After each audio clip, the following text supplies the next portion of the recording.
La Comisión de Justicia y Estructura del Estado avanza en las investigaciones sobre los denominados papeles de Panamá y la participación de funcionarios e instituciones a través de sus capitales en paraísos fiscales. Se ha alegado que es preciso evitar la fuga de capitales a través de la constitución de compañías offshore, y ya que esto perjudicaría el desarrollo del país. Sobre el avance de estas investigaciones vamos a dialogar en nuestra siguiente entrevista.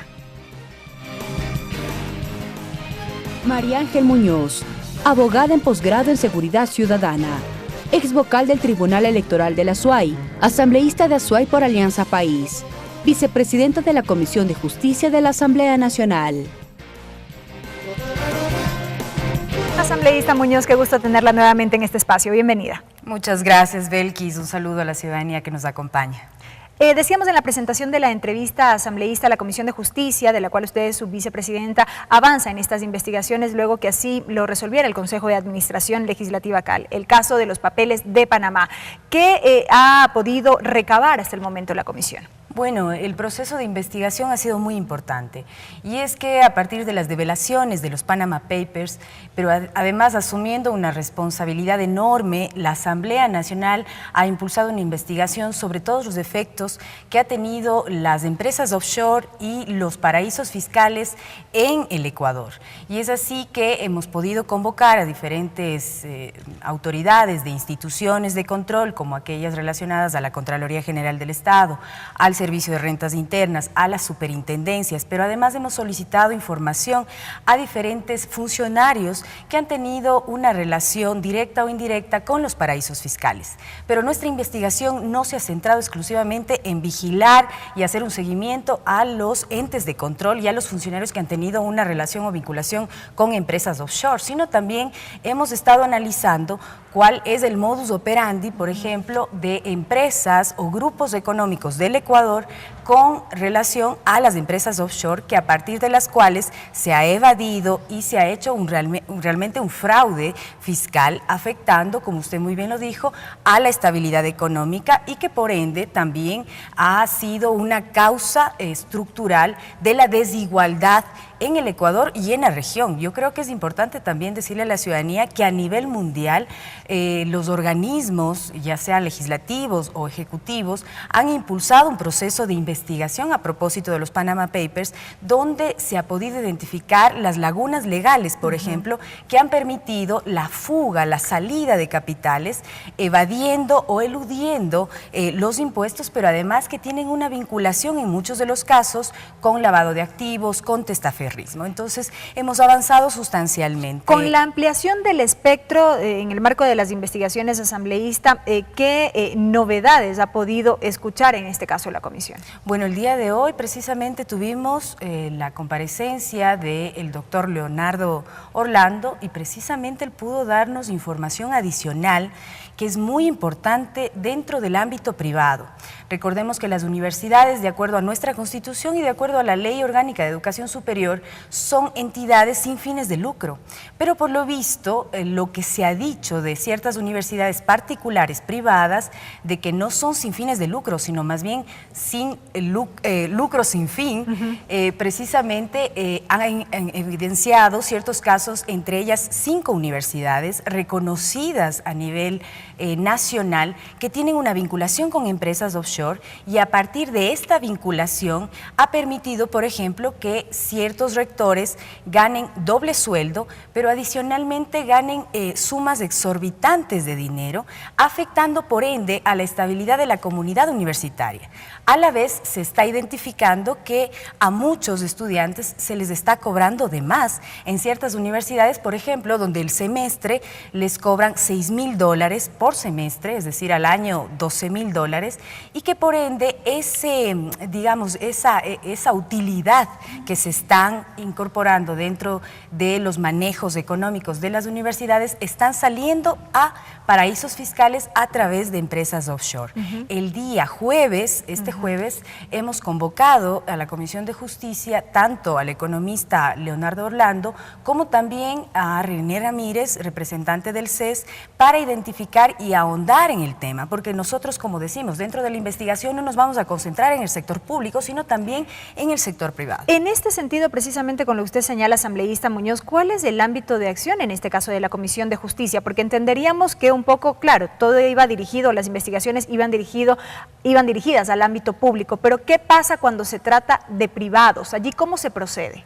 Bueno, de hecho, nuestra investigación y el informe que vamos a entregarle al CAL, al Consejo de Administración Legislativa, va a ser identificar primero las responsabilidades cumplidas y no cumplidas por las entidades de control, Contraloría, Superintendencia, SRI, y asimismo algunos casos específicos donde funcionarios públicos, por ejemplo, no han declarado en su totalidad las inversiones que han tenido en paraísos fiscales.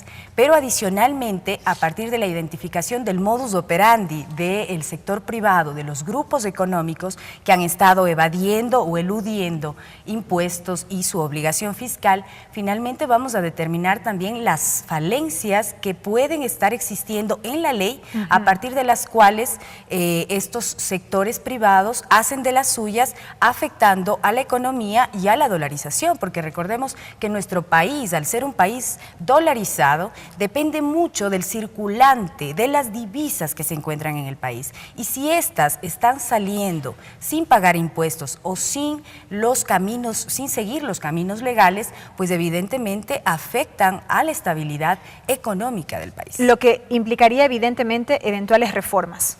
A la norma vigente. A la norma vigente, identificar tanto en el sistema tributario como en el sistema societario qué es lo que está pasando, porque ahí también tenemos algunos casos, por ejemplo, donde empresarios o grupos económicos constituyen una empresa offshore en un paraíso fiscal, regresan al país como empresa offshore y contratan personal. A través de esa empresa offshore no se declaran utilidades y por ende los trabajadores también son los perjudicados. Entonces, también vamos a identificar algunas falencias en el ámbito laboral y, si es menester, pues analizar una posible reforma. Cuando hablamos de estos temas, asambleísta Muñoz, no podemos dejar de citar este pacto ético al que ha llamado, en este caso, el mismo presidente de la República, los asambleístas del movimiento de gobierno. Efectivamente, yo creo que es fundamental y ahora más que nunca que la palabra del Ecuador, a partir de la propuesta presentada por el presidente de la República, ha tenido un eco en instancias incluso internacionales. Hoy por hoy la ONU también está abanderando este pacto ético mundial para luchar contra los efectos negativos de los paraísos fiscales, porque evidentemente los paraísos fiscales constituyen una estructura por la cual el mundo se mantiene desigual. El mundo mantiene a 1% de ricos, al 1% de ricos, mientras que al resto de la población en pobreza y desigualdad. Y por tanto creemos que a nivel nacional este pacto ético le va a dotar primero de responsabilidad a quienes quieran representarnos políticamente. Y el presidente de la República ha sido enfático en decir que en esta semana, o muy probablemente la próxima semana, envíe ya la propuesta de consulta popular para que sea el pueblo ecuatoriano el que defina, el que decida. Esto no va con una dedicatoria a uno u otro candidato, más bien con un llamado a que se practique la ética en la política y si se quiere realmente representar al país, pues evidentemente tener una coherencia entre lo que se dice y lo que se hace, porque por ahí vemos a algunos precandidatos que dicen llamar a la inversión,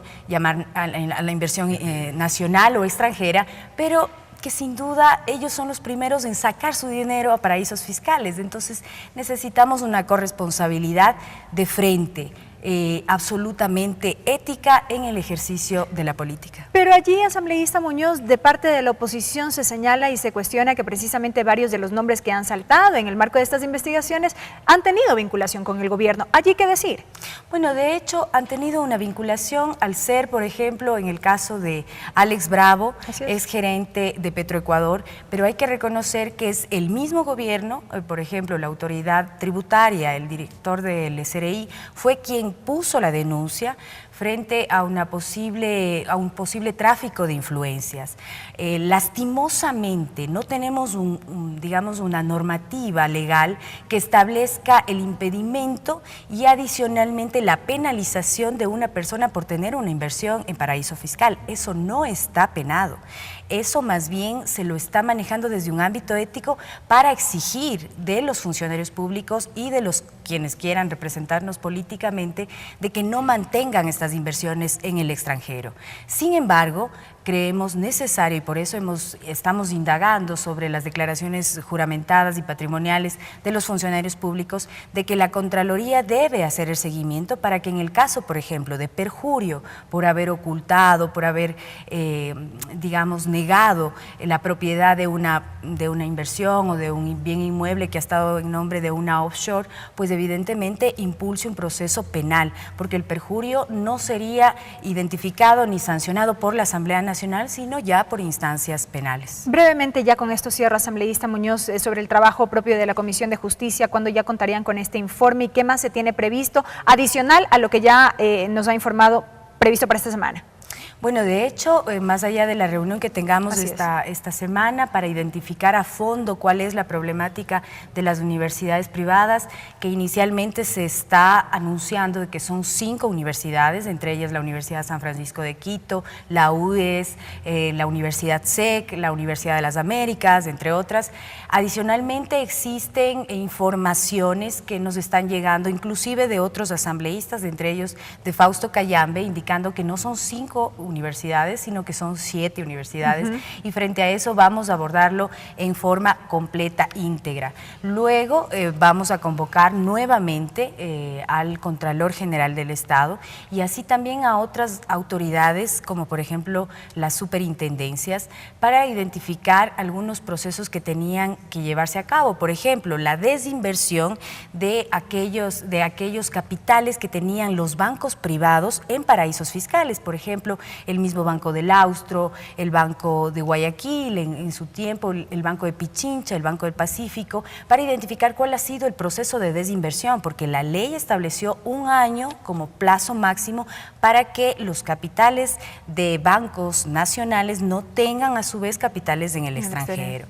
Entonces, evidentemente tenemos que recopilar esa información, esperemos hasta antes del 15 de agosto, que empieza la vacancia legislativa, tener ya un borrador de informe que será aprobado, debatido en la comisión y finalmente presentarlo al CAL. Y nosotros seguiremos la información. Asambleísta, gracias por habernos acompañado. Gracias, Belkis. La asambleísta María Ángel Muñoz, asambleísta vicepresidenta de la Comisión de Justicia y Estructura del Estado, quien nos ha acompañado en este espacio de noticias.